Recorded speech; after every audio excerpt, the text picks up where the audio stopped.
اٹھے کہ وہ سوتے وقت میں وہ اٹھتے ہی وہی یاد دلایا جا رہا ہے کہ اٹھ گئے ہو تو یہ نہیں سمجھنا کہ پھر تمہاری موت نہیں آنے والی ہے. اسی لیے پھر موت کا تصور دیا گیا تاکہ آدمی زندگی دن بھر کا جو معمول ہے اس کے اندر موت کو بھول کر اللہ کے پاس جا کر جواب دہی کو بھول کر کوئی ایسی حرکت میں مبتلا نہ ہو جائے. اس لیے اٹھتے ہی تصور دیا گیا الحمدللہ الذی، تمام تعریفیں ہیں اس ذات بابرکت کے لیے، احیانا جس نے زندگی دی، بعدما اماتنا، بعد اس کے کہ میں مر گیا تھا. یہاں یہ تصور اس لیے بھی دیا جا رہا ہے کہ جب آدمی جو ہے مر جاتا ہے تو اس وقت میں اس کی ایک ہی تمنا ہوتی ہے.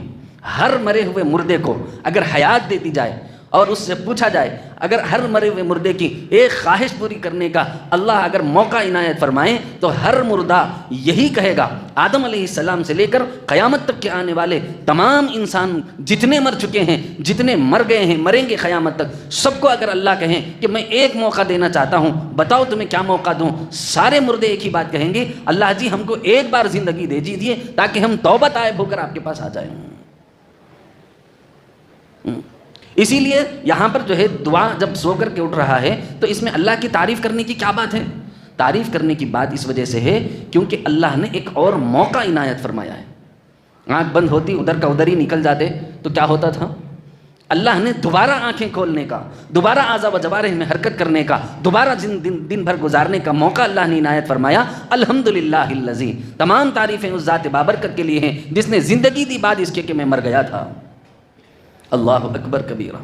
ہاں، آنکھیں بند ہو گئی تھیں، گویا میری آنکھیں نابین ہو گئی تھیں. ارے بھائی جب آدمی سو جاتا ہے تو دیکھتے رہتا کیا انہیں؟ بولو نا، جب آدمی سو جاتا ہے تو دیکھتے رہتا کیا؟ تو انہیں کیسا ہو گیا؟ انہیں نابینا کی شکل کا ہو گیا. الحمدللہ الذی احیانا بعد ما اماتنا، اللہ صرف جان میرے جسم میں جان نہیں ڈالے آپ، میری آنکھیں جو کہ نابین ہو گئی تھی اس میں بصیر کی تجلی سے آپ نے اسے دوبارہ دیکھنے کے لائق بنا دیا.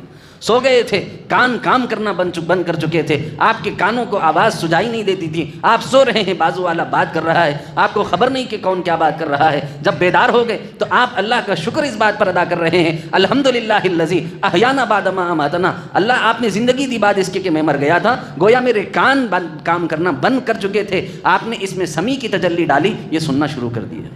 دوبارہ اس کے اندر اس میں سمیع کی تجلی سے زندگی آ گئی. اللہ اس میں قدیر کی تجلی ڈال کر ہاتھ پیروں میں حرکت دے دیے. الحمدللہ الذی احیانا بعد ما اماتنا، اللہ مردے کی طرح پڑا ہوا تھا، آپ نے دوبارہ سے مجھے بیدار کر دیا، موقع عنایت فرمایا دوبارہ اعضاء و جوارح کو استعمال کرنے کا. تمام تعریفیں اس ذات بابرکت کے لیے ہے جس نے مجھے اس میں قدیر کی تجلی ڈال کر میرے ہاتھوں اور پیروں میں جان بخش دی، حرکت کرنے کے لائق بنا دیا. سوچنے والی بات ہے، ارے یہ دعاؤں میں اتنے مضامین ہیں کیا؟ کتنے مضامین ہیں میں بول نہیں سکتا ہوں. کیا کیا حیات کی تجلیات کس کس عضو بدن پر آپ کے پڑھ رہے ہیں آپ کو پتہ ہونا چاہیے. حیات اس میں حی کی تجلی سے، علم اللہ کا، ارادہ اللہ کا، قدرت اللہ کی، سماعت اللہ کی، بصارت اللہ کی، کلام اللہ کا، یہ تمام اوصاف کو اللہ نے تمہارے وجود میں دوبارہ لوٹایا. جب تم سو گئے تھے تمہاری زبان بند ہو گئی تھی، گویا تم گونگے ہو گئے تھے، اللہ نے دوبارہ اس میں کلیم کی تجلی ڈال کر تمہیں قوت گویائی عطا فرمائی. الحمدللہ، اس پر الحمدللہ ہے. اس میں سمیع کی تجلی ڈالی، سنوائی ٹھیک ہو گئی اس لیے الحمدللہ. اس میں بصیر کی تجلی ڈالی، آنکھیں ٹھیک ہو گئیں اس لیے الحمدللہ. اٹھنے اور چلنے پھرنے کے ہاتھ اور پاؤں حرکت میں آ گئے، اس کے اندر لیاقت اور صلاحیت آ گئی، وہ چلنے کے لائق ہو گئے، اس پر الحمدللہ. جب سو کر اٹھ رہا ہے تو صرف سو کر نہیں اٹھ رہا ہے، دوبارہ گویا زندگی پا رہا ہے، اس لیے الحمدللہ. الحمدللہ الذی احیانا بعد ما اماتنا والیہ النشور. ہاں، دوبارہ پھر اسی کی طرف لوٹ کے جانے کی طرف اشارہ ہے.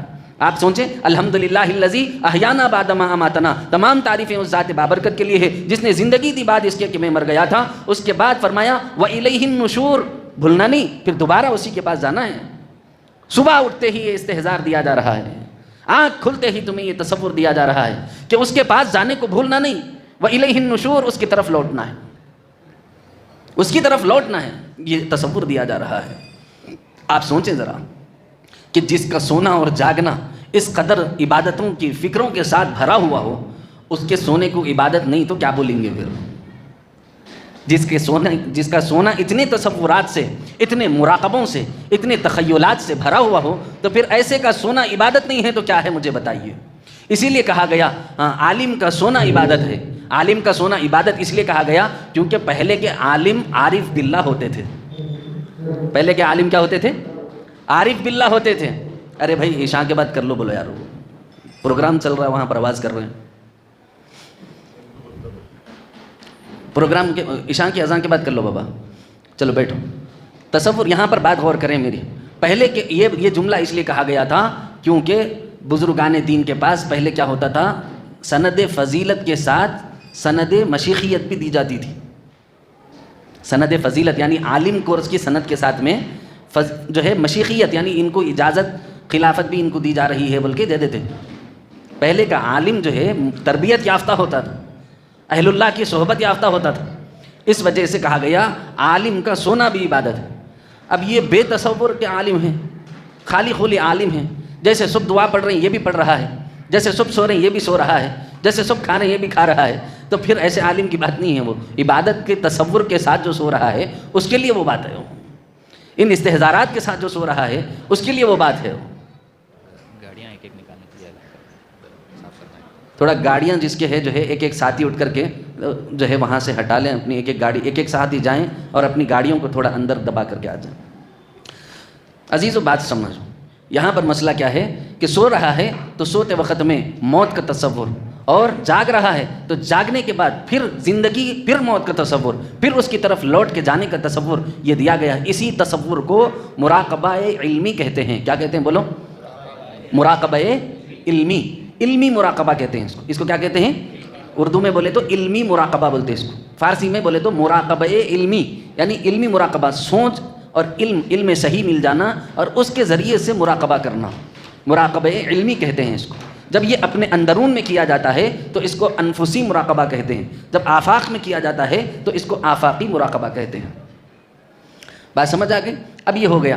اب اور ایک دعا ہے جو میں سمجھتا ہوں بزرگوں کو یاد ہوگی، بڑے لوگوں کو۔ آپ لوگ جو ہے سوتے وقت میں ایک دعا تو اللہم بسمک اموت و احیا، یہ تو بچپن کی دعا ہے، لیکن سوتے وقت میں ایک اور دعا سکھائے حضور، ایک اور دعا ہے، ترمذی شریف میں موجود ہے، بسمک ربی وضعت جنبی وبک ارفعہ ان امسکت نفسی فاغفر لها وان ارسلتها فاحفظها بما تحفظ به عبادک الصالحین۔ کس کو معلوم؟ ایمانداری سے بولو، معلوم ہے تو معلوم ہے بولو، نہیں معلوم ہے تو نہیں معلوم ہے بولو، نہیں معلوم، چلو کم از کم شریف لوگ بیٹھے ہوئے سامنے جھوٹ نہیں بول رہے، اللہ کا شکر ہے، الحمدللہ الحمدللہ۔